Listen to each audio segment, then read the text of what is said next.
Uruguay, home to some 3.5 million people, is an upper middle income country which has experienced strong economic growth in the last few years. And yet, 1 in 5 Uruguayans continue to live under the poverty line.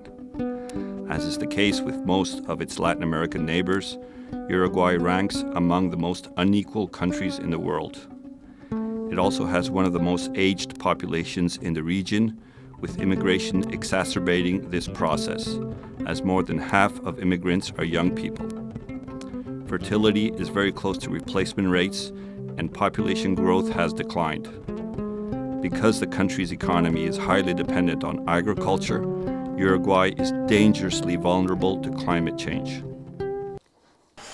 As a middle-income country, Uruguay faces a lot of challenges, even though it has been growing quite a lot in the recent years.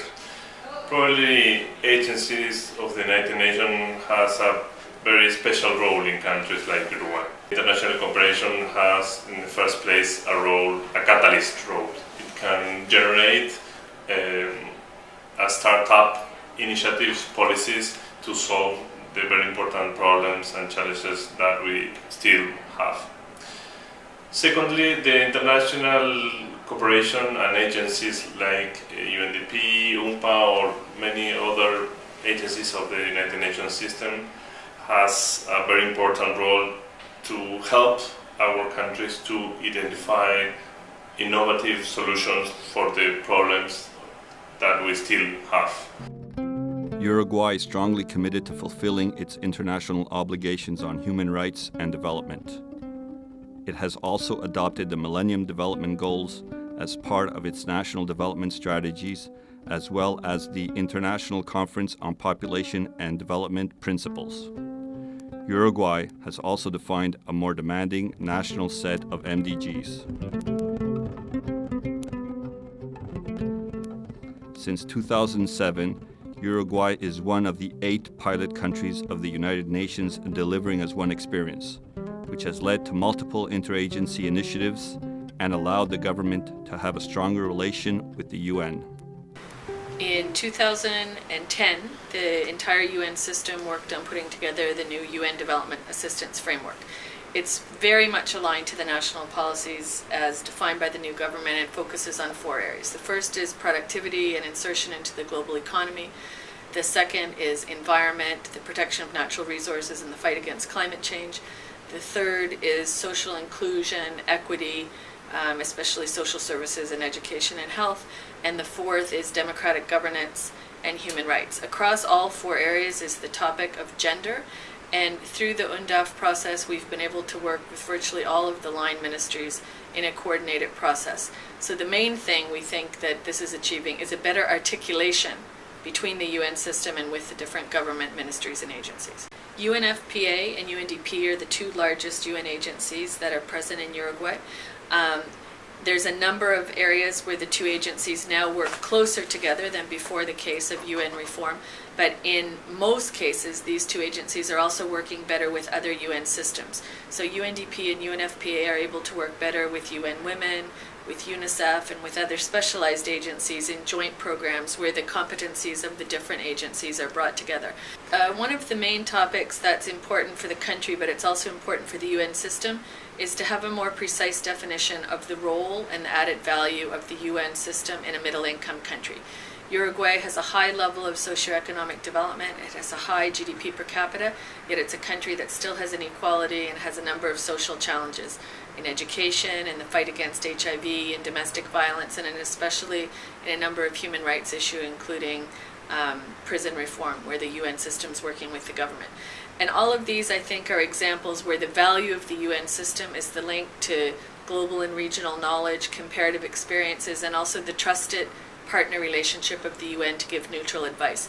The financial assistance of the UN is important, but in fact in the UN programs, the government of Uruguay itself spends much more money than the total amount of money that the UN system brings to the country. In spite of recent social and economic progress, serious inequalities remain. The country's economic categorization as middle-income country conceals many disparities and vulnerabilities. Poverty rate among children is 6 times greater than Uruguayans over the age of 65. 70% of the poorest workers don't have social security. More than 60% of young people do not finish secondary education. Only 16% of elected parliamentarians are women. Women on average earn 12% less than men with same education levels. Every 9 days, a girl or woman dies as a consequence of domestic violence. 40% of pregnant women visit a sexual and reproductive service only during the second trimester of pregnancy or even later. Most of them are poor. 19% of male sex workers live with HIV. 200,000 people, and the number is rising, live in precarious settlements with sanitation and water supply problems. The Uruguayan government, together with local governments, civil society, and the private sector, and the United Nations with limited core resources, have forged a strong alliance to correct these inequalities.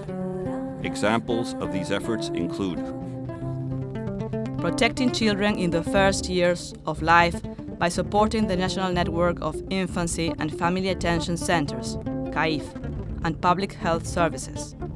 Developing social integration policies of the extremely poor and marginalized urban population. Promoting the debate that led to a national sexual and reproductive health law approved in 2008, ensuring that it is applied by health professionals and guaranteeing that all Uruguayans know their rights. Guaranteeing universal access to contraceptives. Strengthening sex education and providing learning tools to use in the classroom. Supporting civil society organizations to inform on reproductive rights. Contributing to launch the national system of protected areas and achieving a consolidated model for the management of the coastal areas and shared waters. Assisting the 2011 national census for effective policy making. Promoting local sustainable development and decentralization through the art program. Developing research and holding forums to discuss the topic of aging population. Launching national campaigns to promote human rights. For instance, during 2010, in a joint effort, the United Nations Family in Uruguay led a communication initiative to eradicate violence against women and girls, supporting the new Human Rights National Authority. A ver, en general el sistema de Naciones Unidas ha sido un actor clave en Uruguay en lo que son las políticas de fortalecimiento de derechos humanos, de promoción de derechos humanos y difusión de derechos humanos. Eso en términos muy generales. Hay algunas acciones concretas donde se ha destacado las distintas agencias del sistema. Promoting corporate social responsibility through the Global Compact Initiative. Supporting the Uruguayan Parliament to mainstream gender in the policy-making process and collaborating with female legislators from all political parties, strengthening institutional and civil society mechanisms that promote gender equity. Helping to design strategies to face Uruguay's vulnerability to climate change. Assisting the National Police and the Uruguayan Army to incorporate sexual health and sex violence in officers' training programs. Strengthening the Citizen Attention Centers, CACs, to help the state to provide better services to the population. The main donors to the One Fund are the Netherlands, Norway, the United Kingdom, and Spain. And this contribution and this support for UN reform in Uruguay has been particularly important because it's provided a way for the UN system to work together, and it also served as a platform for us to now work together on the regular funded programs that come from the agency's funds and programs.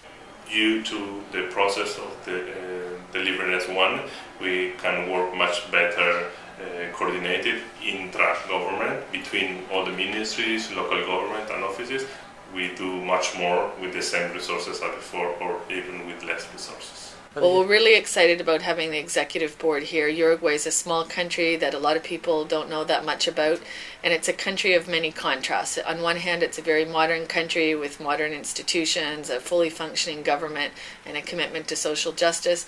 And on the other hand, it's a country that has pockets of poverty, of problems in environment, problems in getting services to the poorest people, and I think you have to be here to see it. So we're looking forward to having the executive board here in Uruguay.